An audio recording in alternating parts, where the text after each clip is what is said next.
প্ৰত্যেক বছৰে মাঘ মাহৰ শুক্লপক্ষৰ চতুৰ্থী তিথিৰ দিনা গণেশ জয়ন্তী উৎসৱ পালন কৰা হয়। এই দিনটোক কিছুমানে মাঘী গণেশ চতুৰ্থী আৰু আন কিছুমানে মাঘ বিনায়ক চতুৰ্থী বুলিও কয়।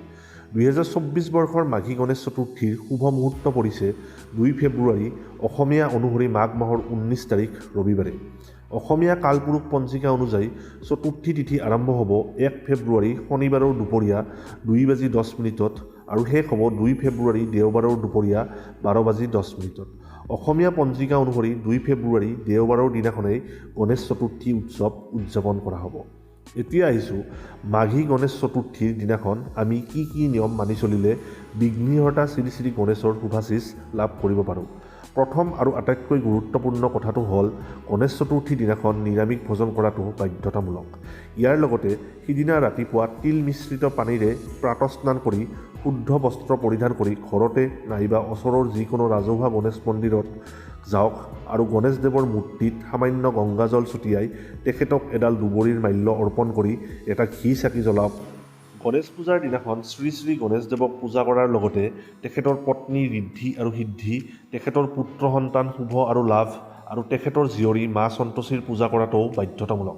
সিদিনাখন আপোনালোকে আপোনালোকৰ ঘৰৰ মুখ্য দুৱাৰত শুভ আৰু লাভৰ চিত্ৰ অংকন কৰিব পাৰে। লগতে আপোনাৰ দোকান নাইবা ব্যৱসায়িক প্ৰতিষ্ঠানত গণেশ যন্ত্ৰ প্ৰতিষ্ঠা কৰিব পাৰে। গণেশ পূজাৰ দিনাখন গণেশদেৱক ফল হিচাপে আতলছ, কল, মধুৰি, বেল, নাৰিকল, কুঁহিয়াৰ আৰু ডালিম আগবঢ়াব পাৰে। আটাইকেইবিধ ফল আগবঢ়োৱাত অসমৰ্থ হ'লে কল আগবঢ়োৱাটো বাধ্যতামূলক। ইয়াৰ উপৰি আপুনি প্ৰসাদ হিচাপে বুন্দিয়াৰ লাড্ডু, মোদক আৰু জেলেপি আগবঢ়াব পাৰে। গণেশ পূজাৰ দিনাখন গণেশদেৱক হালধীয়া কৰবী, ৰঙা জবা, নাৰ্জী ফুল আৰু নীলা অপৰাজিতা ফুল আগবঢ়াব লাগে।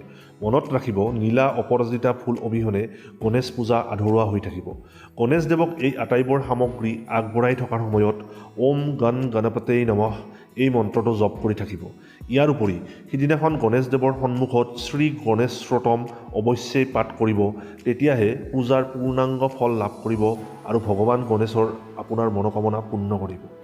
শ্ৰী গণেশ স্তোত্ৰম মন্ত্ৰফাঁকি মোৰ ফেচবুক পেজ এষ্ট্ৰলজাৰ নয়নত মই আপলোড কৰিম আৰু তাৰ পৰা চাই ল'ব পাৰিব।